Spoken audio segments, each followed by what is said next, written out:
요거 가운데 어디 봅시다. 하치님이 수평님한테 하는 질문입니다.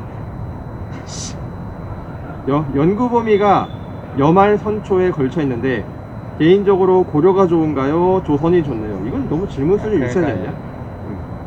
위화도 회고는 쿠데타인가요? 혁명인가요? 이건 첫 번째 질문 답변 안 하는 걸로 하겠습니다. 아, 고려가 좋나 조선이 좋나? 네. 오케이, 너무 패스. 엄마가 좋나요? 아빠가 좋나요? 오케이. 두 번째, 그러면 위화도 회고는 혁명이라고 생각하는지 쿠데타라고 생각을 하는지. 혁명.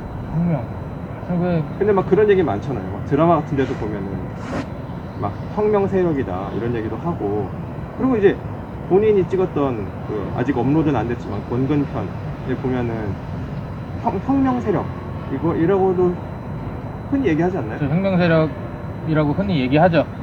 그것도 아까 앞에서 얘기했던 것처럼 이규희 선생 이후로 딱 자리 잡혔던 딱 틀인 거죠. 정형화된 틀. 이제 조선은 이제 혁명을 통해 만들어진 나라다. 국가다. 심지어 그 공을 일반 백성들한테까지 돌리기도 해요. 일반 백성들한테? 네.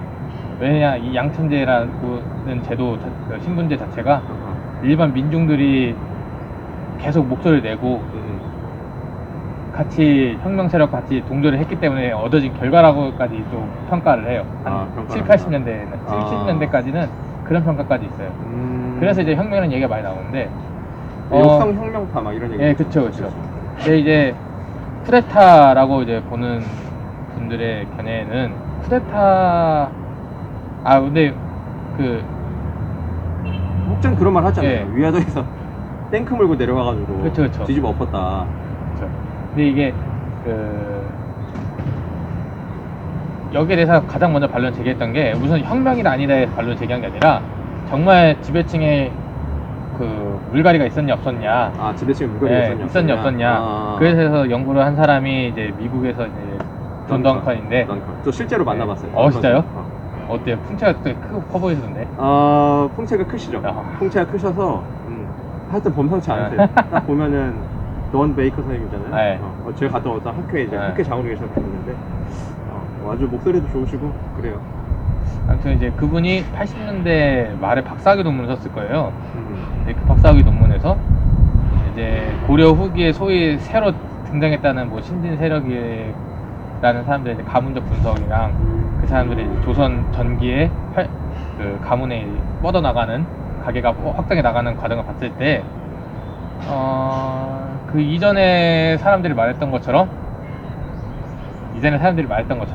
그 지배 세력의 급격한 교체, 그리고 이제 구귀족이 없어지고 새로운 사람들이 올라와가지고 조선이라는 나라를 만들었다라는 거는 맞지 않는다라는 결론을 내렸어요.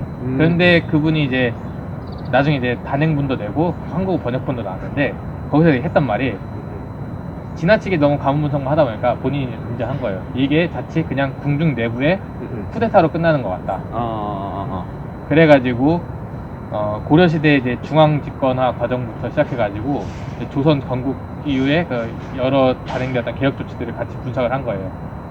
그러니까 지배 세력의 교체는 없었지만 그 체제 자체에서 11세기 이후로부터 고려 사회가 수건해 왔던 그 사회 체제의 완성과 그 변화의 결과가 조선 왕조의 건국이다라고 이런 식으로 설명을 하시거든요. 그러니까 지배 세력의 교체가 없다고 해서 그것이 뭐 그거 자체가 뭐 내부 쿠데타로 격화시킬 게 아니라 정말 그 사회 저변에 있었던 그 체제의 변화라던가 이것을 함께 봐야 된다라는 게 결론이었고요.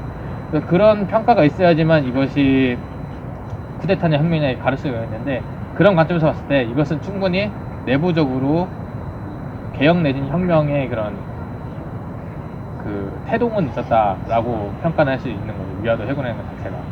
그러니까 그 위화도 해군 이후에 그 소위 이제 조선 건국파들이 주장했던 정치 개혁 노선이 깔린 거고 그 사람들이 그 지배 세력이 완전 교체된 건 아니지만 그 사람들 나름대로 개혁이라던가 새로운 왕조의 질서라던가 그것에 대해서 고민을 하고 내놓은 결과물이기 때문에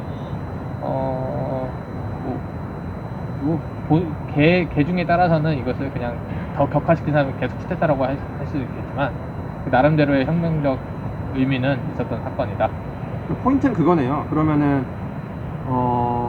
방식 자체가 쿠데타라고 볼 수 있는데 그 방식 자체가 쿠데타인 건데 실질적으로 어떤 그 한반도에 있었던 정치 세력의 전면적인 교체라든가 아니면은 어떤 그 당시 정치적인 수건 이런 게 제대로 이루어졌냐라고 보면 혁명이라고 볼 수 있는 거고 그게 조금 별로다. 생각보다 그런 게 사회적 영향이 크지 않았다라고 보면은 그냥 내부 쿠데타라고 볼 수 있다라고 할 수 있는데 전덕헌 선생님 같은 경우는 지배사회 교체는 없었고 없었지만 그 안에서 고려 사회가 계속 꿈꿔왔던 중앙집권 체제의 완성까지는 아닌 것 같아요. 그 이후로도 조선 왕조는 그쵸, 이제 계속 진행되니까. 그래도 그 이전보다는 이제 중앙집권화에 조금 더 한 발을 더 내디디는 거죠. 그 고려가 이제 고려 왕실이라던가 중앙이 제대로 통제 못했던 지방의 자원을 이제 조선은 이제 어느 정도 이제 통제를 하게 되었고. 그래서 그런 거에서 봤을 때는 혁명이란 말을 쓰진 않았을 것 같긴 해요. 혁명이란 말은 쓰진 않았고 뭐, 정치 변혁 개혁이란 말을 많이 썼죠.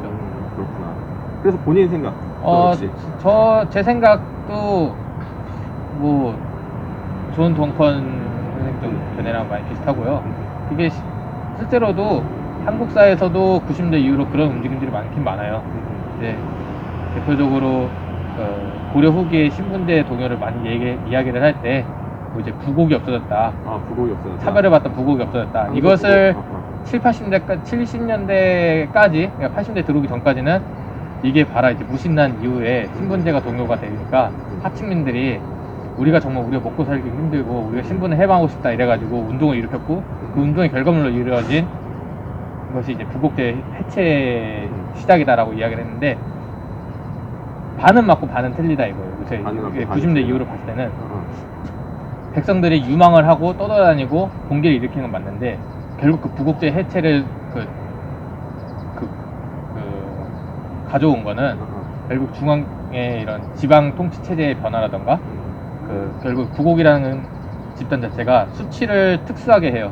일반 세금도 내면서 부역된 것도 내는데 그런 수치 제도가 이제 바뀌면서 저절로 이제 자연스럽게 9년의 해체가 시작이 부곡의 해체가 시작됐는데 마침 생계가 어려워진 유망민들이 나타나고 그 특수한 정치 상황에 거기에 기생해가지고 그 상층부로 올라가는 사람들이 있으니까 그런 신분 변동이라던가 사회 혼란이 좀 더 그 부곡제 해체에 좀 더 가속화를 시켰던 거지 뭐 민중운동의 결과로 바로 이렇게 보진 않는 거예요. 발전, 지배세력 교체라던가 하층민의 그런 정치 참여로 인해서 이어진 변화라고 이제 보진 않는 거죠. 좀 더 그 외변에 있었던 정말 실제 그 시대의 제도의 변화라던가 사회 경제 그런 면을 이제 보기 시작했다 이거죠. 또 그렇게 들어보니까 혁명까지는 모르겠지만 어쨌든 뭐가 많이 바뀌긴 했네요. 확실히 많이 바뀌긴 했네요. 오케이. 자, 그럼 또 다음 질문으로 넘어갈까요? 그렇죠.